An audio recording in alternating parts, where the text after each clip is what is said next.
नमस्कार।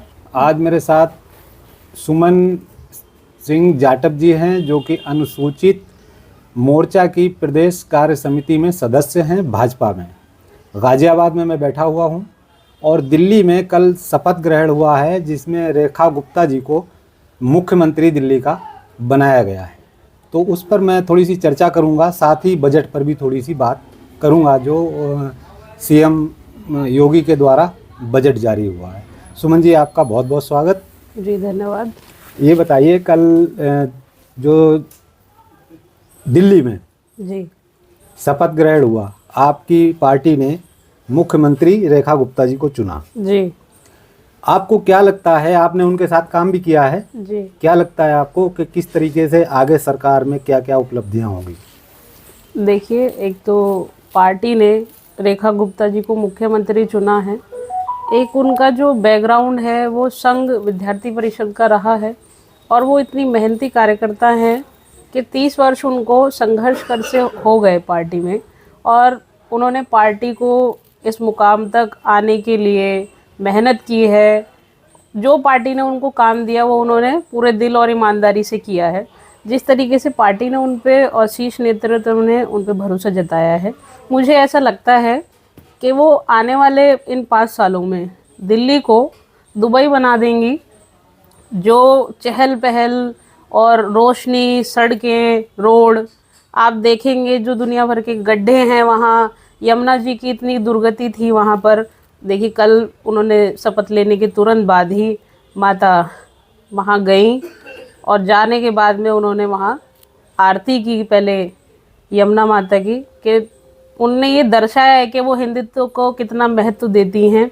और उनका जो काम है, जिस विषय पर केजरीवाल जी इतने लंबे समय से पार्टी को लाते रहे, अपनी दिल्ली में सरकार बनाते रहे, जिसको लेकर के, जिस मुद्दे को, उन्होंने उसी विषय को नेकलाइन कर दिया और वहाँ पे काम ही नहीं किया उन्होंने।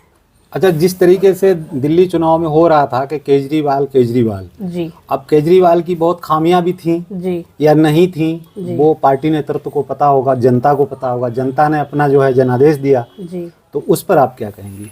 देखिए, केजरीवाल जी ने सिर्फ लोगों को भड़काने का, लोगों को अपनी राह से साइड हटने का काम किया है। देखिए, किसी भी चीज़ को आप फ्री करेंगे, अब क्या होता है, घर में ही कोई बच्चा हो, काम ना करे, तो वो कैसा हो जाता है, चीज़ें बदल जाती हैं। अब जिस तरीके से उन्होंने कहा कि महिलाओं को किराया नहीं देना है, महिलाओं के लिए बस फ्री कर दी। आपने देखा होगा दिल्ली में जिस तरीके से अगर महिलाएं बस में बैठने के लिए जाती हैं तो वहाँ के ड्राइवर क्या करते हैं, वो महिलाओं को छोड़ के चले जाते हैं, फिर उनसे बदतमीजी से बात करते हैं। तो और ये सब चीज़ें क्या है कि हम एक आदमी को गिराने की कोशिश करते हैं। अब उन्होंने क्या किया, ये बिजली फ्री कर दी, बिजली फ्री कर दी। उसके बाद में लोगों को लगा जी बिजली फ्री हो गई, चलो पार्टी को हम वोट दे देंगे। इसमें क्या हुआ, हम सामने वाले को ये बता दिया हमने कि भाई ये व्यक्ति इस लायक नहीं है, इसीलिए इसको तुम इसमें ले लो, गिरफ्त में ले लो। तो ये सब चीज़ें ठीक नहीं है। आप एक अच्छे व्यक्ति का, देखो, मिडिल क्लास ऐसा नहीं है कि चोर ही होते हैं सब लोग, मिडिल क्लास लोग बहुत अच्छे होते हैं, सम्मानजनक ज़िंदगी जीना चाहते हैं। अब इन्होंने ये सब चीज़ें फ्री करके जो लोअर तबके का व्यक्ति है, आपने उसको बिल्कुल ऐसे कर दिया। आप देखेंगे पूरे भारत में इसी विषय की चर्चा होती है कि दिल्ली में ये फ्री है, वो फ्री है, रिक्शे वाले को तो ये फ़ायदा हो रहा है, फलाने व्यक्ति को ये फ़ायदा हो रहा है। तो क्या हो गया, एक मिडिल क्लास जो होता है ना, लोअर, बिल्कुल बेचारे, उन लोगों के लिए मैं बहुत शर्मिंदगी सी महसूस करती हूँ कि उन लोगों को एक अजीब तरीके से देखा जाता है। अब जैसा कि महिलाओं के लिए आपकी सरकार ने जी जो किस्त के रूप में हर माह जी पहली किस्त, मेरे ख्याल से 8 मार्च का आज हाँ जी, डिक्लेयर हुआ, कल ही हुआ ये। हाँ जी, हाँ जी, तो उसमें आज समाचार पत्रों में खबर भी छपी हुई है। जी तो ये जो 2500 रुपये या जो भी हैं, जी वो देना क्या ठीक है? देखिए, जो महिलाएं घर रहती हैं और वो कुछ अपना काम करना चाहती हैं, अब पार्टी ने ये कहा है कि उनको हम कुछ सम्मान दे दें ताकि वो किसी के सामने उनको हाथ फैलाने की आवश्यकता ना पड़े। और नरेंद्र मोदी जी बहनों के लिए इतना काम करते हैं, इतना सम्मान उन्होंने बहनों को दिया है, आप देख ही सकते हैं इसको। और उन्होंने 2500 रुपये जो देने की बात की है, वो 8 तारीख से, 8 मार्च से सबके खातों में आना शुरू हो जाएगा। और ये मुझे लगता है एक अच्छी पहल भी है, मिलना भी चाहिए लोगों को, ताकि वो भी एक अच्छी अपना देख जिंदगी जी पाएँ। और मोदी जी ने एक महिला को दिल्ली के मुख्यमंत्री बना करके बहुत ही बड़ा कार्य किया है, और ये संभव सिर्फ भारतीय जनता पार्टी में है कि एक छोटे से कार्यकर्ता को, रेखा गुप्ता जी एक बहुत छोटी सी कार्यकर्ता थी जहाँ से उन्होंने अपनी जर्नी को शुरू किया है, और आज वो मुख्यमंत्री बन पाई उनके धैर्य, उनके विश्वास, उनके कार्यशैली से, क्योंकि उन्होंने अपने जीवन में बहुत मेहनत की है। जो पार्टी ने उनको काम दिया उन्हें पूरी निष्ठा से उन्होंने किया है।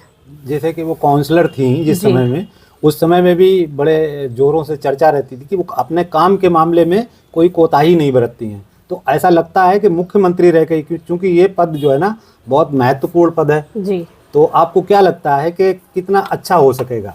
देखिए, जब वो काउंसलर थी तो वो सुबह 6 बजे उठ करके अपना घर छोड़ देती थी और जनता के बीच में रहती थी, जनता के काम करती थी। अब आप इसी से लगाइए, जिस महिला को कोई आवश्यकता नहीं है सुबह उठ करके ये सब करने की, उन्होंने काउंसलर रहते हुए भी अपना पूरा समय जनता की सेवा, वार्ड के लोगों की सेवा के लिए दिया है। तो सोचिए, वो आज मुख्यमंत्री हैं तो वो पूरे दिल्ली को अपना समय, आज भी आपने उन्हें देखा होगा जब से वो मुख्यमंत्री पद की दावेदारी हुई थी, तब से भी, उससे पहले भी आप उनकी जर्नी को देखिएगा, तो वो सुबह उठने के बाद में सिर्फ जनता के लिए काम करती है। अपने परिवार को भी थोड़ा कम समय दे पाती है, मगर उसमें भी परिवार को भी कोई आपत्ति नहीं लगती, क्योंकि वो एक काम करने वाली महिला है, उनको काम करना अच्छा लगता है। वो चाहती हैं कि देश को एक अच्छी ऊंचाइयों पे ले जाया जा सकता है, तो हमको काम करना चाहिए। और मुख्यमंत्री बनने के बाद में मेरा अपना विश्वास है, मैंने जितना उनको देखा है, कि वो 1% भी ढील नहीं छोड़ेंगे, जितना काम हो सकता है उतना वो करके दिखाएंगे। आपसे इस इंटरव्यू का माध्यम सिर्फ एक ही है, क्योंकि आप रेखा गुप्ता जी जो इस टाइम मुख्यमंत्री हैं दिल्ली की, उनके बहुत करीब रही है। इसलिए आपसे ये माध्यम मेरा बना कि मैं आपसे जब पूछूंगा तो आप मुझे सटीक जवाब देंगी। जी, देखिए, रेखा गुप्ता जी पूर्व में विद्यार्थी परिषद की कार्यकर्ता रही, और मेरा भी सौभाग्य है कि मैं भी उसी संगठन की कार्यकर्ता रही हूँ, और आज मैं भारतीय जनता पार्टी में हूँ। इसी नाते से मेरा रेखा जी से भी संपर्क था कि वो विद्यार्थी परिषद की कार्यकर्ता हैं, और हमने उन्हें देखा है संघर्ष करते हुए, तो हम उन्हें अपना आइडल मानते थे कि देखिए कि इतनी धैर्यवान महिला हैं कि उन्होंने वहाँ से शुरू किया और यहाँ तक वो पहुँची हैं। इसीलिए हम उनके पीछे चलते रहे, और आज देखिए कि वो मुख्यमंत्री बन गई। हमें बहुत अच्छा लगा कि एक विद्यार्थी परिषद की कार्यकर्ता, छोटी सी एक कार्यकर्ता को आज इतना बड़ा सम्मान मिला है, पार्टी ने दिया है। और मैं प्रधानमंत्री जी का भी हृदय से आभार इसमें व्यक्त करना चाहूँगी। आपका सम्मान भी बहुत करती हैं। जी, बहुत सम्मान करती हैं उन्होंने। क्योंकि ये मैंने देखा है। जी, वो मेरा ही नहीं, वो सब कार्यकर्ताओं का बहुत सम्मान अच्छा, करती तो हैं। अब आप क्या दिल्ली में ही उनके साथ लगना चाहेंगी, या गाजियाबाद, जैसे आप यूपी में हैं तो यूपी के से काम करेंगी, या दिल्ली से? मैं यूपी से ही काम करूँगी। वो मेरी बड़ी बहन जैसी हैं, और उन्होंने मुझे हमेशा अपनी छोटी बहन, बेटी जैसा माना है। उन्होंने हमेशा जहाँ कहीं भी ज़रूरत हुई है, उन्होंने मेरी ज़रूरतों को पूरा किया है। तो ऐसा नहीं है कि आज वो मुख्यमंत्री बन गए हैं तो मुझे गाजियाबाद या उत्तर प्रदेश छोड़ने की आवश्यकता है।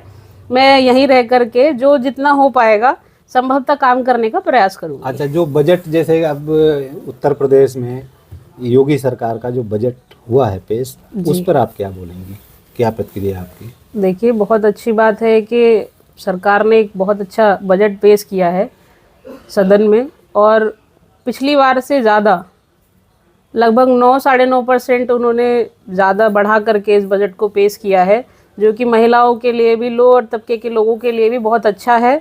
और पार्टी अपना निरंतर बेस्ट देने का काम कर रही है। तो मेरी भी थोड़ा अपेक्षाएं हैं कि जनता को भी समझने की आवश्यकता है कि चीज़ें अच्छी हो सकती हैं, सिर्फ आपको धैर्य की ज़रूरत है। बिल्कुल, बहुत अच्छा आपने कहा। ये हमारे साथ सुमन सिंह जाटव जी थी, जो कि बहुत ही सशक्त, इनको कहा जाए, महिला हैं ये, और बड़ी मेहनती हैं।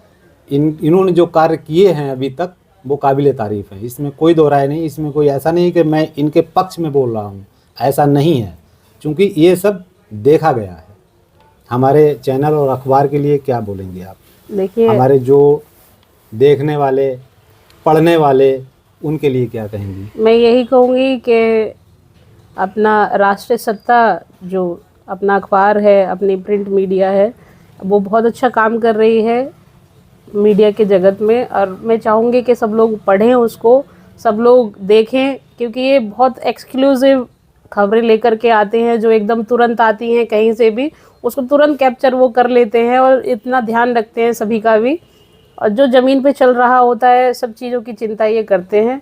तो मेरा आप सभी से यही आग्रह है कि आप सब्सक्राइब करें इनके चैनल को, और राष्ट्रीय सत्ता अखबार है, आप उसको ज़रूर पढ़ें। बहुत अच्छी खबरें और सबको जो देने वाली खबरें होती हैं उन सब पे वो बहुत ध्यान रखते हैं।